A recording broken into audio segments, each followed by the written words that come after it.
Sa bawat salin, mayroong mga teorya at prinsipyong nagbibigay gabay sa mga tagasalin upang mapanatili ang kahulugan, kahusayan, kasiningan ng isang teksto mula sa isang wika patungo sa iba.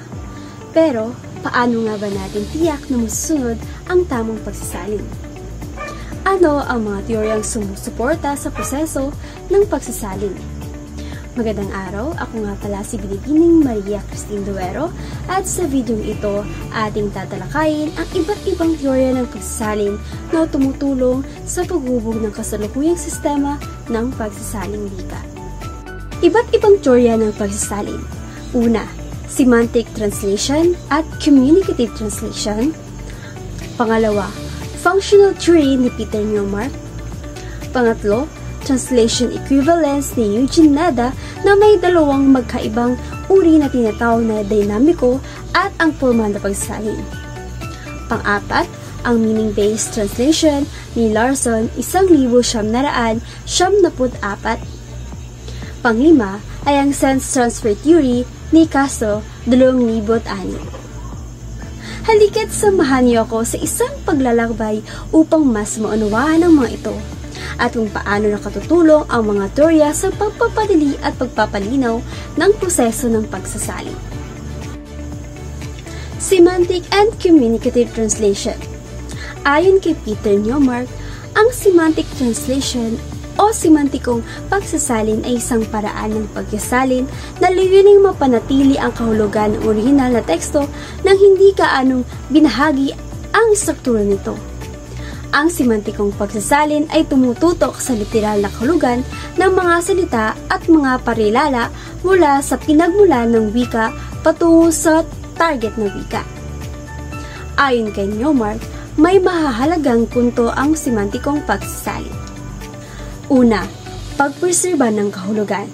Ang pangunahing layunin ng semantikong pagsasalin ay tiyakin na ang orihinal na mensahe o ideya ng teksto ay hindi mababago o mawawala, kahit na isinali ito sa ibang wika. Hindi tulad ng ibang uri ng pagsasalin na maaring magbago ang forma o estilo. Ang semantikong pagsasalin ay naglalayong mapanatili ang pinakamalapit na kahulugan mula sa orihinal.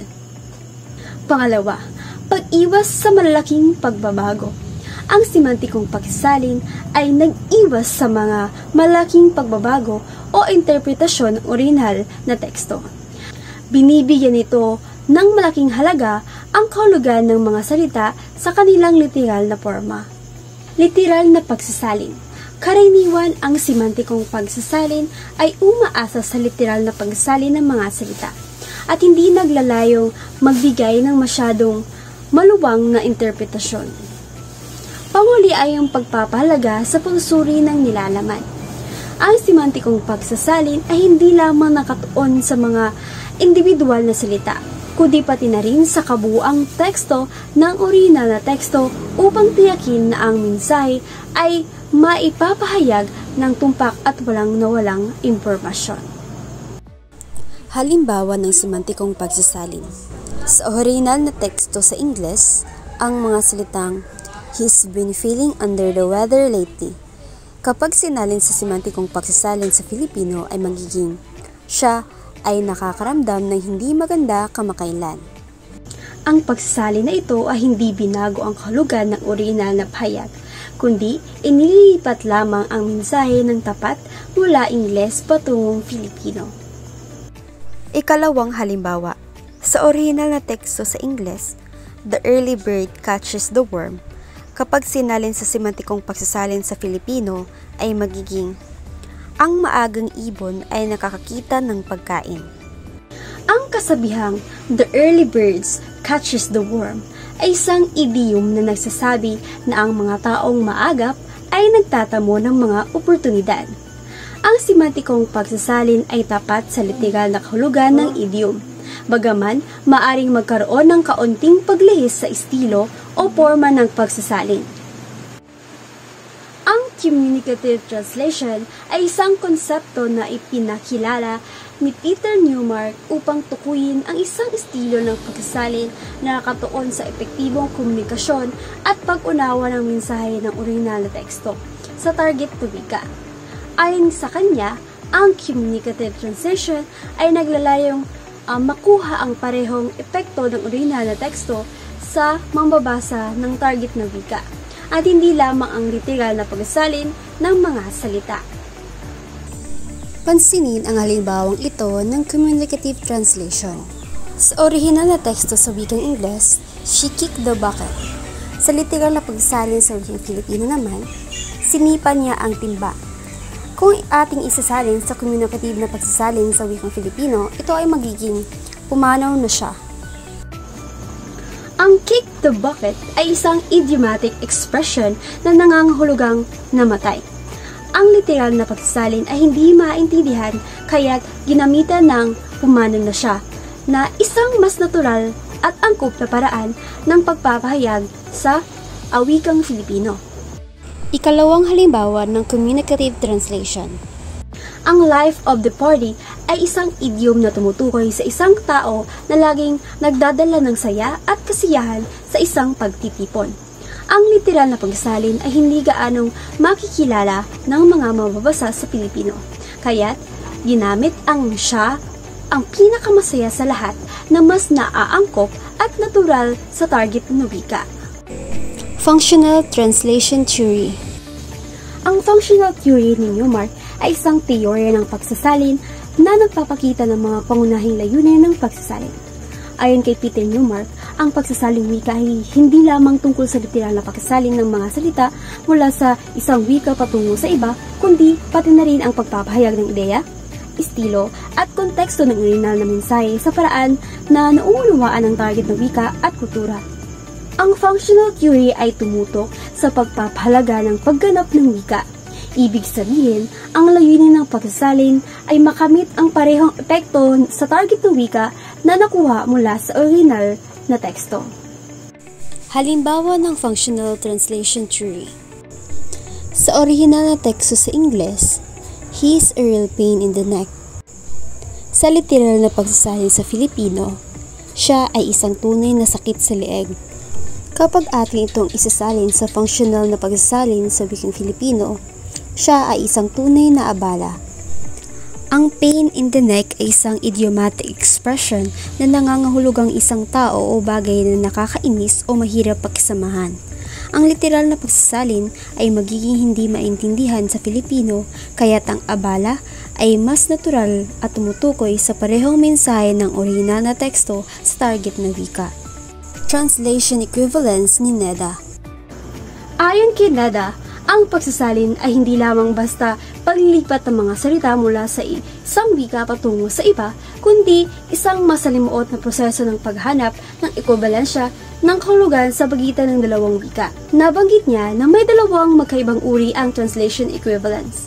Ito ay ang formal equivalence at ang dynamic equivalence. Ang formal equivalence o formal na ekwibalensya ay naglalayong mapanatili ang literal na kahulugan ng orihinal na teksto at istruktura nito. Ang focus ay nasa salita, grammar, at syntax ng orihinal na wika.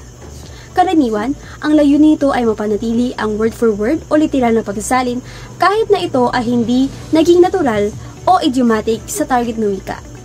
Ang dynamic equivalence naman ay nakatuon sa paghatid ng kahulugan at epekto ng orihinal na teksto sa target na wika sa paraang natural at idiomatiko. Hindi ito tungkol sa pagsalin ng mga salita at istruktura ng orihinal na wika, kundi sa pagtiyak na ang mensahe ng orihinal ay naiparating ng buo sa isang paraan na maiintindihan at tatanggapin ng target ng wika at kultura. Dito, ang layunin ay tiyakin na ang mga mambabasa ng target ng wika ay makakaramdam ng parehong epekto at reaksyon na naramdaman ng mga mambasa sa orihinal na teksto. Halimbawa ng formal at dynamic equivalence na pagsasalin.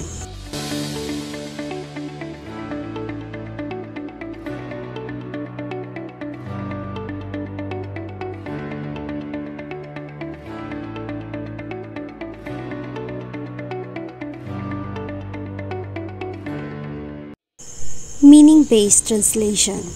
Ang meaning-based translation ayon kay Kathleen Larson, 1974, ay isang teorya ng pagsasaling wika na nakatuon sa paghatid ng tamang kahulugan mula sa orihinal na wika patungo sa target ng wika. Ayon sa kanya, ang layunin ng pagsasalin na ito ay hindi lamang upang ipasa ang mga salita mula sa isang wika patungo sa isa pa, kundi upang tiyakin na ang mensahe at kahulugan ng orihinal na teksto ay nananatiling buo at naaangkop sa target na kultura at wika. Halimbawa ng meaning-based translation.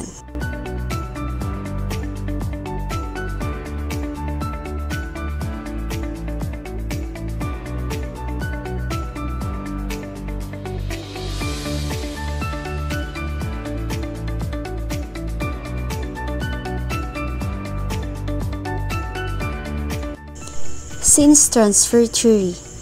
Ang sense transfer theory ni Castro ay isang teorya ng pagsasaling wika na naglalayong magbigay diin sa proseso ng paglipat ng kahulugan mula sa orihinal na wika patungo sa target na wika. Ayon kay Castro, sa pagsasalin, hindi lamang ang mga salita at estruktura ng pangungusap ang isinasalin kundi pati na rin ang diwa, konteksto na nais iparating ng orihinal na teksto.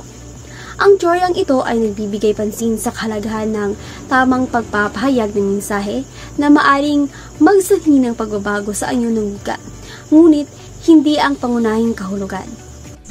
Halimbawa ng sense transfer theory.